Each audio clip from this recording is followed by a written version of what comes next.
Hello, vaping friends. Welcome to Tim's Vape Lounge. If you noticed already, I've remembered the proper name of my channel, which I should because I named it. But today, all about this little beastie. The Inspire Nautilus Mini, or Mini Nautilus, that's what it says on the tank. This is my fourth attempt to get this video down, which is nobody's fault but mine. Turns out, you should keep your shots in frame, which is the hard lesson I learned, and I had some technical problems with the first two videos, because anything over about 15 minutes recording with BVC view, it gets a little pissy and it corrupts the file and force quits via segfault. So, that's neither here nor there, but by golly, I got to try a few more builds. This one, let me find my focus. I'm manually focusing these days. Tighten that up a bit more. This side. There we go. That is drilled out to a 7/64. The coil itself that I have in here currently, it's not the one you're going to see in the video. That coil is this one. This is a twisted 30 gauge. 2 strands twisted nearly to the point of breaking on a drill. Last time I did one that actually broke, or the couple I've tried that broke, the wire was too brittle to work with. So I get nearly to that point. It's pretty damn tight. I think I have a scrap here. I must already ship canned it. I had a leftover piece to show you. But, that one has outstanding flavor. I used too small of a machine screw to make a spaced coil. And the airflow suffered. It was about 2.3, 2.2 millimeters, and frankly, it wasn't that great of a vape for me because I like to lung hit.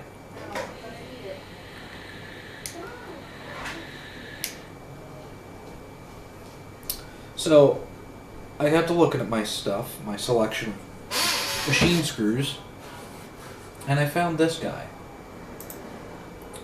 Let's go about there.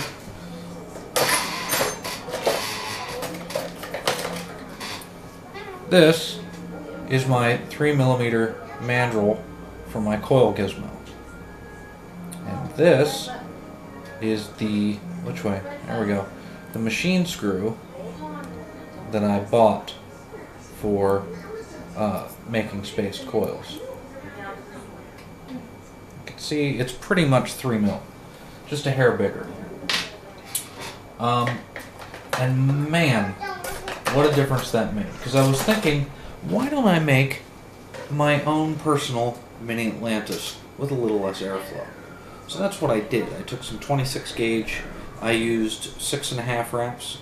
So it's a 7/6 wrap on that. And it came out to 1.1.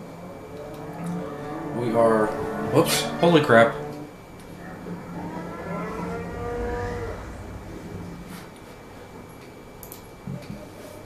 So we're trucking along at 30 watts.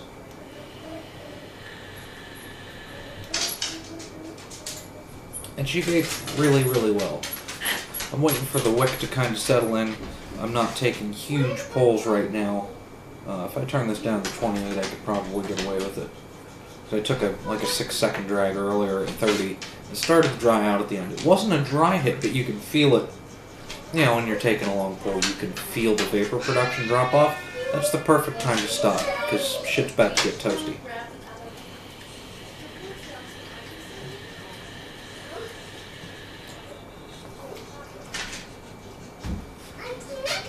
Out of the Nautilus Mini, folks.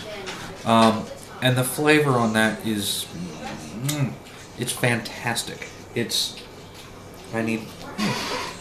Nope, can't set my chair any lower. It's really good. It's quite enjoyable. So in the build video that I'm gonna put after this, you're gonna see me building the twisted 30 gauge. The same principles applied. I did screw a few things up, and I still have to do the voiceover for that track because it was a little noisy in the house this morning. I came downstairs and just started building straight from bed, which I shouldn't do because I made a few stupid mistakes. And there's some annotation bonus in there for you. So having said that, let's get to the video. Alrighty, here we go. So what we're going to do is take a look at this and stick around for a second and show you what the head that you know what looks like, and then I'm going to focus the camera.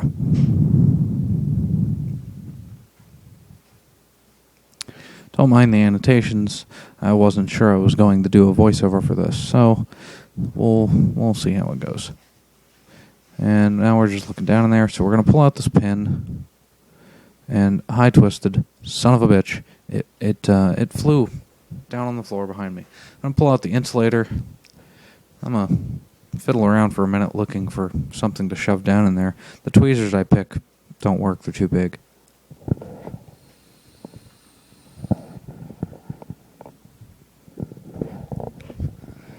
See, too big. Screwdriver. Winner. So, apologies for the lighting. I will be trying to figure something out to make that a little bit better on the desk, but my desk is kind of shiny, so I may have to find some shelf liner to diffuse overhead lighting. Anyway, this is the old build that was in there. It was a 6 wrap with 28 gauge. Super quick and dirty. Didn't work very well.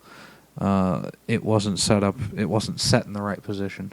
What we have here is twisted 30 gauge, and as the note says, that bitch is backwards.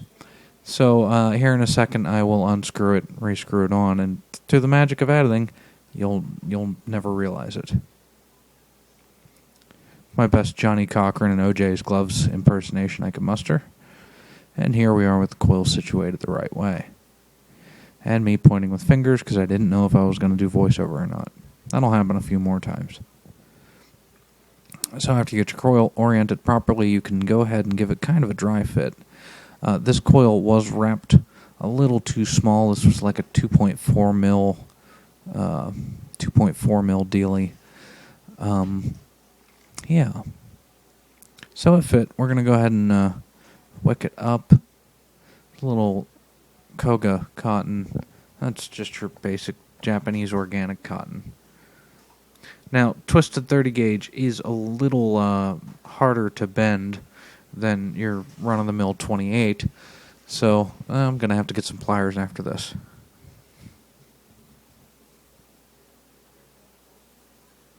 There we go. Now more pointing.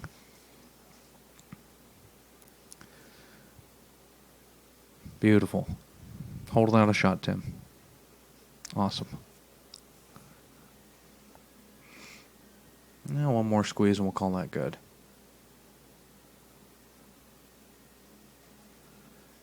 Well, we'll call it good enough. That could have crimped a little bit better, but I'm not going to be too fussy about it. Normally I'd wet this cotton, but I hadn't had any coffee yet, and I just wanted to get this done.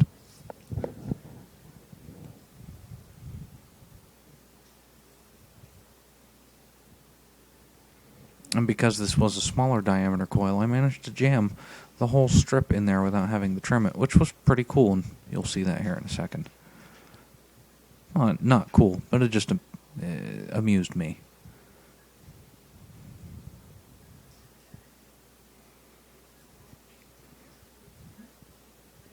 There we go. Just kind of twist your coil head cup assembly deal. Try and keep it centered as best as you can, and try not to, when you're pushing your coil to seat it, to let the wick run away from the coil. Kind of hosed, you have to pull it out and re-roll it at that point, which is what a lot of this fussing around is.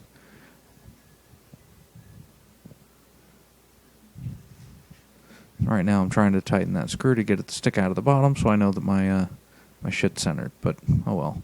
This screwdriver's too big. You'll see me change here in a second. I didn't have any of my tools out because, wasn't awake. Kind of dumb. But there's a little lip on the inside of these BVC heads where the stainless steel screen sits. Speaking of that stainless steel screen, you'll notice in the video I didn't put it in because I couldn't find it. I did find it shortly after I was done recording. Didn't feel like showing you how to put a screen on that you removed yourself when we tore the head apart. And There she goes. Well, nearly. See what happens when you do your voiceover work hours after the fact? But this coil seated really, really, really well. The legs weren't very long at all, and it was way in the bottom, and that coil wicks like a champ. Just because of that smaller inside diameter, I find it a little hard to draw on, although it's an exceptional mouth-to-lung experience. It's a little power-hungry, being Twisted 30.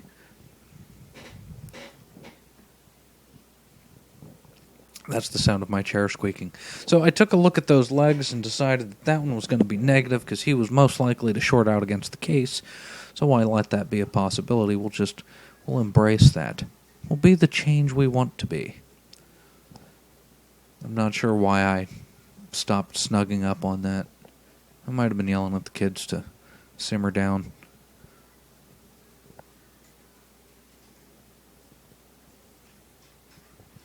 I'll just give it a little tug down. Unscrew the screw. That's what's nice about using these screws to wind a spaced coil on. One, you get a perfectly uniform coil every time. And two, it's pretty forgiving with how you can jimmy the coil around without really disturbing it, because it holds it snug against that. It's super tight. Obviously, you have to unscrew it. So that's out. We're going to go ahead and throw the insulator down over the other leg. I'm just doing one last check for clearances because it did seat quite deeply. And this is going to kind of kick my ass because there's two pieces of 30 gauge coming out of that chute, or Twisted 30, and it is a little tricky. Sorry about the video there. I'm still not sure why it does that once in a while. But it comes and it goes. You know how to put the pin or the insulator back in. I'm sure we'll be just fine.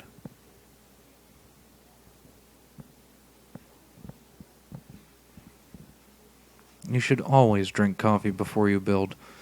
Well, unless it's past your coffee drinking time, but this happened to be the morning. Yeah, we're a little snug. Just kind of trying to pull that lead in off of away from the coil housing. I'm going to go ahead and give that a clip once I find my diagonal cutters. Sorry, it's a military habit to call them diagonal cutters, because if we used the more common name, we'd get in trouble. And snippety, snip, snip, snip. Bam. And what I'm going to do here is I'm going to push against that insulator with the tip of my diagonal cutters, because they're so bad they don't actually cut at the very tip. So I can push that insulator out of the way and get that leg as short as I can, because I don't want any possibility of a short here. We're going to grab the center pin and realize that we're off camera, bring it back down, and fight with it, because there's too much wire in there.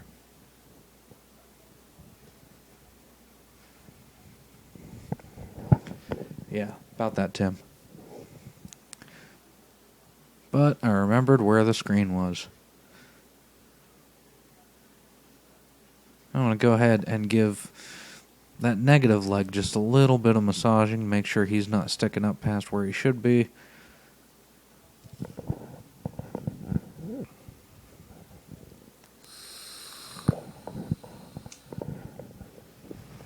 And there's your finished coil. This isn't the one on the end of the video, but the same principles and procedures apply. If you're not sure how to make a coil, just go ahead and shoot me a message. There's a ton of videos, but I can make one maybe specifically about machine screws for this purpose.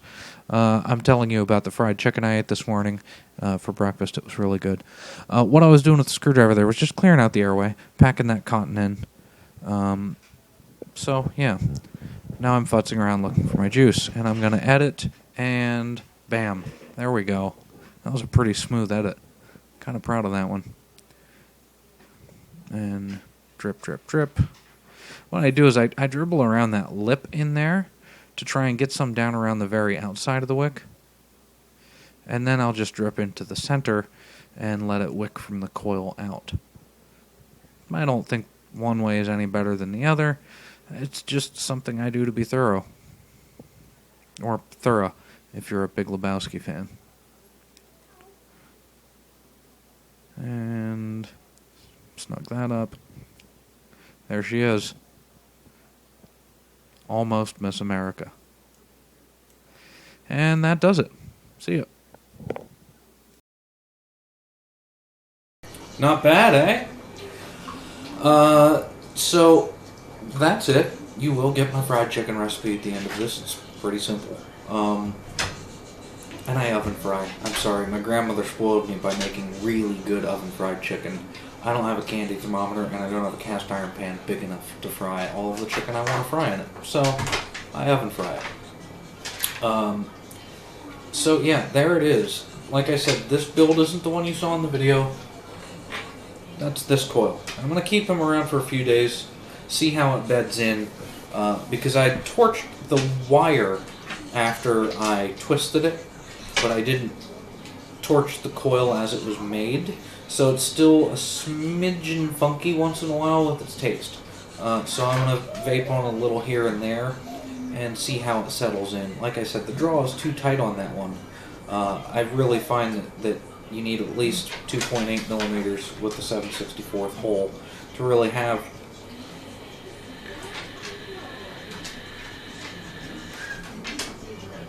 that nice open draw. And listen to this, it's really quiet. Sorry, focus is going to be crazy.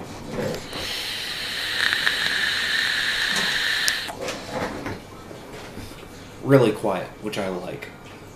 I don't mind popping and gurgling, but and the nice thing about using a machine screw is that you get a little more wick in there, and I find that it does actually wick better, simply because that's just how wicks work. You've got your heat spread out. Your heat is spread out over a larger bit of wick, and by heating a bigger chunk of the wick a little less intensely, you get more vapor out of essentially the same resistance. And it is a really, really nice balanced flavor. This is my new fave. Next time I build this, I'm going to shoot for 0.8. I'm going to take 2 wraps off of it.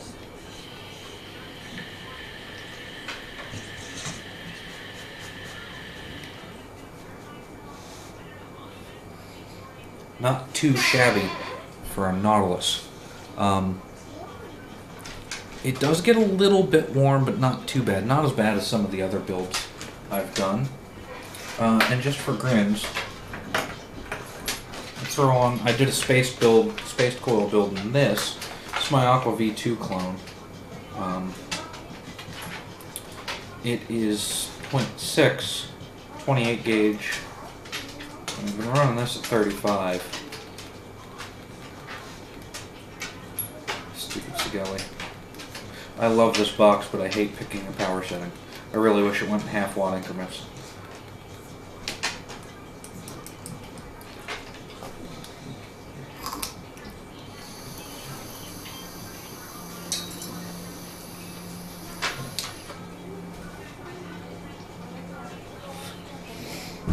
That is fine. But I wanted that kind of experience out of that little tank, so I did it. I think. That's as good as I've had out of there. Beats the pants off of the stock heads. It's great. I absolutely adore it. I will do a build video on this because I have a second one to rebuild that lives over on my shelf over there. So, for now, guys, thank you so much for watching. Please join CASA.org. It's completely free. They're on our side. They're fighting for our vape rights, and you should too. And I don't remember if I said it, but thank you for not smoking. Take care. We'll see you next time. Hey folks, just an addendum here. This has had a little bit to sit and wick and get itself adjusted.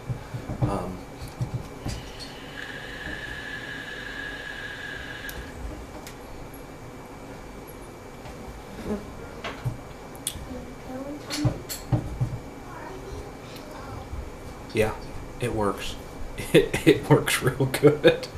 That hit started to get a little dry on the end, so I'll probably run it at 36. But it's a nice, warm, dense vape. It's unbelievable. This is a little baby Clearo. Just thought you should know.